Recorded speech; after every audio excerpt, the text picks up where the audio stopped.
Hello friends, welcome to our channel women of essence. और आज की वीडियो में मैं आपके साथ घर के एक ऐसे हिस्से के बारे में बात करूंगी जहां पर हम या हमारे बच्चे एक काफ़ी लंबा टाइम स्पेंड करते हैं। मैं बात कर रही हूं स्टडी रूम या स्टडी एरिया के बारे में। ये एक ऐसा डेजिग्नेटेड स्पेस होता है जो एक बेटर कंसंट्रेशन के साथ वर्क की एबिलिटी को प्रोवाइड करता है। वैसे तो हम सब कह सकते हैं कि पढ़ने की जिसे चाहत होती है वो कहीं पर भी पढ़ सकता है, बेडरूम, लिविंग रूम में या घर के किसी भी हिस्से में। बट एक नीट और टाइडी रूम जहाँ पर फ्रेश एयर और सनलाइट का मूवमेंट हो और जहाँ पर लेस डिस्टरबेंस हो, एक ऐसा एनवायरनमेंट प्रोवाइड करता है जहाँ पर नॉलेज को अच्छे तरीके से गेन किया जा सकता है। और आज की वीडियो में मैं आपके लिए स्टडी टेबल ऑर्गेनाइजेशन के कुछ टिप्स लेकर आई हूँ। तो चलिए शुरू करते हैं। तो आप देख पा रहे हैं मेरे बच्चों का स्टडी टेबल, और इस स्टडी टेबल को हम कुछ ऑर्गेनाइजर्स को यूज़ करके एक बहुत ही फंक्शनल स्टडी टेबल के रूप में कन्वर्ट करने वाले हैं। तो चलिए हम देख लेते हैं इसके लिए मैंने किन किन ऑर्गेनाइजर्स को यूज़ किया है। तो सबसे पहले हम इसके फर्स्ट ड्रॉर को अरेंज कर लेते हैं। इस ड्रॉर के बॉटम पर मैंने कुछ वाइट पेपर्स को डाला है ताकि इसमें रखी हुई हर सामान ठीक से विजिबल हो, और उसके ऊपर मैंने डाला है एक लाइनर जो कि सामान को स्किड होने से प्रिवेंट करेगा। और अब मैं इस तरह के ड्रॉर डिवाइडर्स को यूज़ करने वाली हूँ, और इन डिवाइडर्स की मदद से हम अलग अलग साइज़ के सेक्शंस को अपनी रिक्वायरमेंट के अकॉर्डिंग क्रिएट कर सकते हैं। तो इस तरह ये डिवाइडर रेडी हो चुका है, और अब हम इसमें अपना सामान अरेंज कर लेते हैं।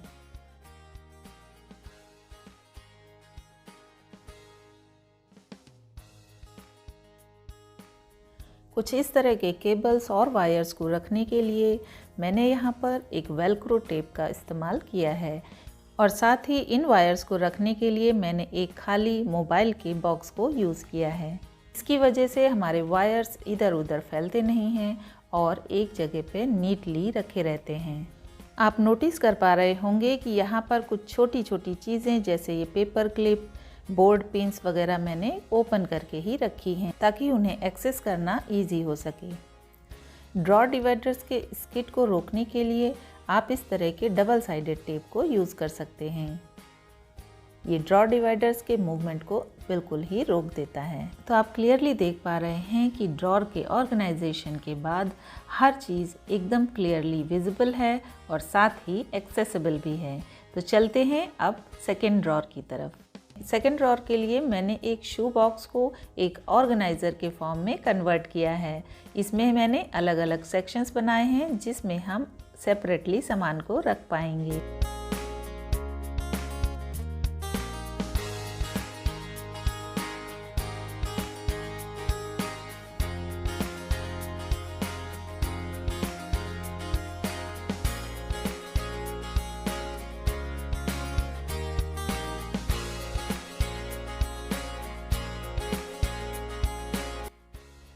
इन छोटे बॉक्सेस को यूज़ करने का मकसद ये है कि आप जब भी किसी एक टाइप के कलर पेन्स को यूज़ करना चाहें तो आप सिंपली एक बॉक्स को पिक कर सकते हैं। इस टाइप के ऑर्गेनाइजेशन की खासियत ये है कि इसमें हर चीज़ बहुत ही आसानी से एक्सेसिबल है। ड्रॉर्स के मैनेजमेंट के बाद अब हम चलते हैं बुक्स को अरेंज करने की तरफ। स्टेकेबल फॉर्म में रखी हुई बुक्स में हमें ये प्रॉब्लम आती है कि बीच की किसी भी बुक को पिक करने से बाकी की बुक्स डिस्टर्ब हो जाती हैं। तो चलिए हम इनका अरेंजमेंट कुछ अलग तरीके से करते हैं। यहाँ पर मैं यूज़ करने वाली हूँ एक मेटेलिक एक्सपेंडेबल बुक रैक, जिसकी लेंथ को नंबर ऑफ बुक्स के अकॉर्डिंग एडजस्ट कर सकते हैं, और साथ ही इसमें दिया हुआ है एक डिटैचेबल पेन होल्डर जो हमारे डेली स्टेशनरी को होल्ड करने के लिए कैपेबल है। इसके अलावा स्टडी टेबल पर हमें कुछ वायर्स को भी अरेंज करने की ज़रूरत पड़ती है। तो इसके लिए मैंने इस तरह के एक केबल होल्डर को यूज़ किया है। इसे सिंपली हम जहाँ पर भी चाहें वहाँ चिपका सकते हैं और अपने सभी केबल्स को इसमें अरेंज करके रख सकते हैं, जो हमारी टेबल को क्लटर फ्री बनाता है। और साथ ही कुछ एक्स्ट्रा वायर्स को हम इस तरह के वेलक्रो टेप से भी अरेंज कर सकते हैं। स्टडी टेबल के आसपास डस्टबिन का होना तो बहुत ही ज़रूरी है। मैं यूज़ करने वाली हूँ कुछ इस तरह का कोलैप्सिबल डस्टबिन, जिसे हम 2 मेथड से हैंग कर सकते हैं। या तो हम इसे वॉल पर स्टिक कर सकते हैं या फिर ओवर द डोर हैंग भी कर सकते हैं।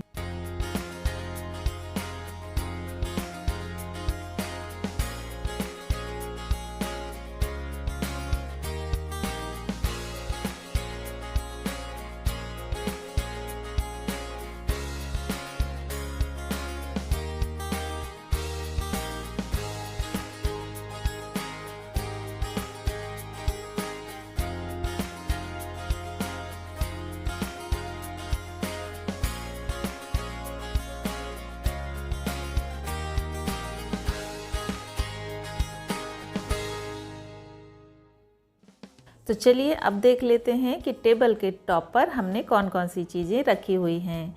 टेबल के बैक साइड में एक होल्डर दिया गया है जिसमें हम बड़ी बुक्स या फाइल्स वगैरह रख सकते हैं।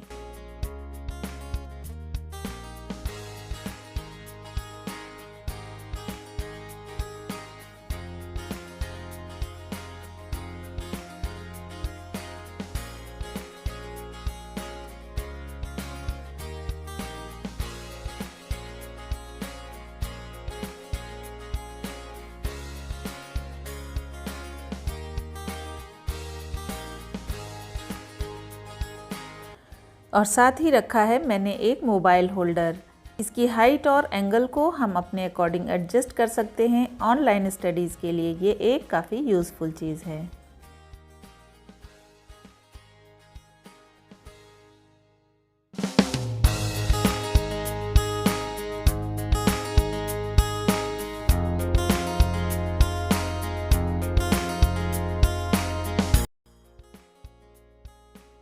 स्टडी टेबल के साइड में रखी हुई एक अलमीरा को मैंने एक मैग्नेट बोर्ड की तरह यूज़ किया है। इसके लिए हमें इस तरह के कुछ मैग्नेट्स को परचेज़ करना होगा और इसकी मदद से हम अपने किसी भी नोट या फिर रिमाइंडर को यहाँ पर हैंग कर सकते हैं।